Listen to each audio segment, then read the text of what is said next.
शिवसकाळ मित्रांनो, तर आज आपला गुजरात दौऱ्यातील दुसरा दिवस आहे आणि आपण सोमनाथला पोहोचलेलो आहोत आणि इथून आपण सोमनाथचं मेन मंदिर आहे, सोमनाथाचं मंदिर आहे। 12 ज्योतिर्लिंगापैकी पहिलं ज्योतिर्लिंग जे मानलं जातं ते म्हणजे सोमनाथ मंदिर, त्याचं आपण पहिलं दर्शन घेणार आहोत। आपण इथे थांबलो आहोत आणि आता तुम्ही बघू शकता, तर आमच्या पोरांची तयारी चालू आहे। ते सर्वांनी तयारी केली। आमच्या प्रणय भाईचा बड्डे आहे। हॅपी बड्डे भाई। थँक्यू भाई। तर प्रणय भाई सर्व खर्च करणार आहे, सर्व खर्च आज प्रणयचा असणार आहे। आपण या रूमच्या टेरेसवरून जाऊन बघूया की मंदिराचं दृश्य दिसतंय। तर आपण आपल्या रूमच्या टेरेसवरती आलोत। टेरेसवरून आपण मंदिराचं दर्शन आपण बघूया। समोरच आपण घेतलेलं आहे मंदिराच्या रूम, जेणेकरून आपल्याला हे जे दृश्य आहे हे आपल्या आठवणीमध्ये ठेवता येईल आणि आपल्याला खूप साऱ्या आठवणी आहेत त्या आपण याच्यामध्ये कॅप्चर करण्याचा प्रयत्न करणार आहोत। आजच्या ब्लॉगमध्ये आपण सोमनाथ मंदिरात पूर्ण कव्हर करणार आहोत आणि सोमनाथमधील जे काही मंदिर आहेत छोटे मोठे ते सुद्धा आपण कव्हर करण्याचा प्रयत्न करणार आहोत। इकडे आपण कव्हलचा समुद्र बघतोय आणि आमच्या मित्रांमधला उत्साह तुम्ही बघू शकता। फार टेरेसवर जाऊन ते या वातावरणाचा आनंद घेतात। म्हणजे जेवढं वरून जाऊन किती आनंद लुटता येईल याचा विचार करतायत आणि डोळ्यांनी जिथे जे जे सामावता येईल ते आपल्या डोळ्यामध्ये सामावत आहेत। की चंद्रदेवांनी केली होती सोमनाथ मंदिराची स्थापना, तसेच या मंदिराबद्दल अनेक आख्यायिका देखील प्रसिद्ध आहेत। यामागची पौराणिक आणि प्रसिद्ध कथा आज आपण या व्हिडिओच्या माध्यमातून जाणून घेणार आहोत। हिंदू धर्मात अनेक ग्रंथ आणि पुराण, वेद आणि उपनिषद प्रसिद्ध आहेत, ज्यातून अनेक पौराणिक कथा सांगितल्या जातात। शिव महापुराणात देखील सर्व 12 ज्योतिर्लिंगाची माहिती देण्यात आलेली आहे, ज्यातून 12 ज्योतिर्लिंगाबाबत अनेक रहस्य सांगितली जातात। गुजरात मधील सोमनाथ मंदिर हे सर्व ज्योतिर्लिंगापैकी पहिले आणि विशेष असं मंदिर आहे। सोमनाथ मंदिराची उंची सुमारे 155 फूट असून हे मंदिर महादेवांना समर्पित करण्यात आलेले आहे। सोमनाथ मंदिर प्रभास पाटण येथे आहे। सोमनाथ मंदिरावर हल्ले देखील झाले होते। सोमनाथ मंदिराच्या इतिहासाबाबत सांगायचे झाल्यास या मंदिरावर अनेकदा हल्ले झाले आहेत। यावेळी मंदिराची तोडफोड देखील करण्यात आली होती। इतिहासात जवळपास या मंदिरावर एकूण 17 वेळा हल्ले करण्यात आलेले आहे। त्यानंतर प्रत्येक वेळी मंदिराचा जीर्णोद्धार करण्यात आलेला आहे। अशातच आता आपण सोमनाथ मंदिराची पौराणिक कथा काय आहे ते जाणून घेऊया। पौराणिक कथेनुसार सोमनाथ मंदिर हे चंद्रदेवांनी बांधले होते आणि त्यांनीच मंदिरातील शिवलिंगाची स्थापना देखील केली होती। चंद्रदेवांचे एक नाव सोम असल्यामुळे या ज्योतिर्लिंगाचे नावही सोमनाथ पडले। असे म्हटले जाते की प्रजापती दक्षने आपल्या 27 मुलींचा विवाह हा चंद्रासोबत केला होता, परंतु चंद्रदेव आपल्या सर्व पत्नींपैकी रोहिणीवर सर्वात जास्त प्रेम करत होते। ही गोष्ट दक्ष प्रजापतीला कळल्यावर त्याने रागात चंद्रदेवांना शाप दिला आणि त्याचे तेज हळूहळू कमी होऊ लागले। शापामुळे चंद्रदेवांचे तेज हळूहळू कमी होऊ लागल्यामुळे यावेळी त्यांनी महादेवाची आराधना केली। जेव्हा महादेव प्रसन्न झाले तेव्हा चंद्रदेवांना शापमुक्त केले गेले।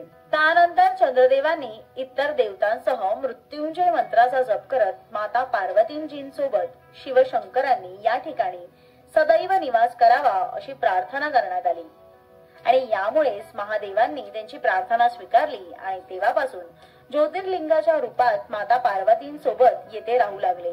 तर अशी आहे या सोमनाथ मंदिराची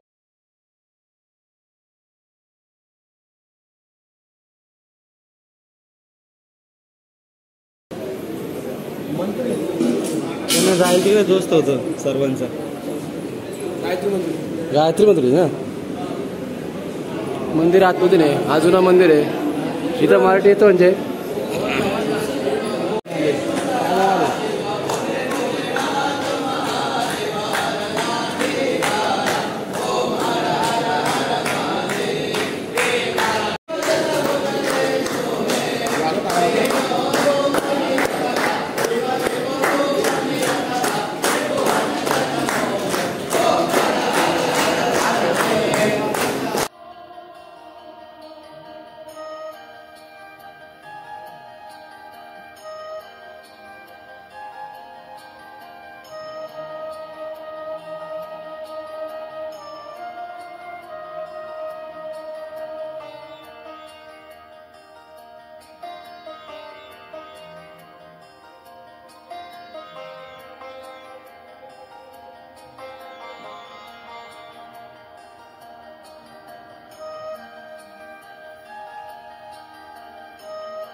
कुठलं मंदिर आहे?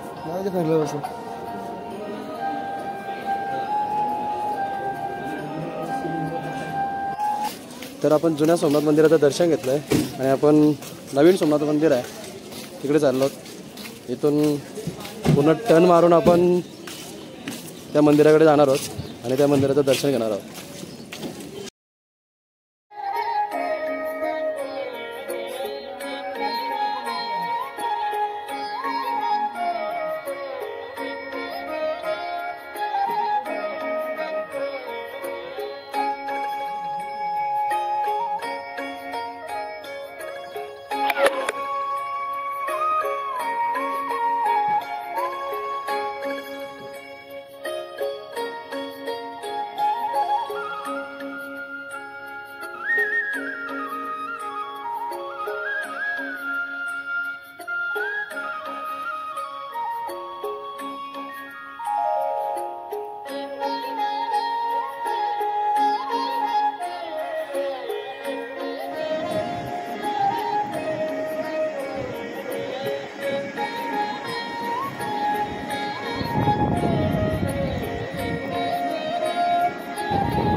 इकडून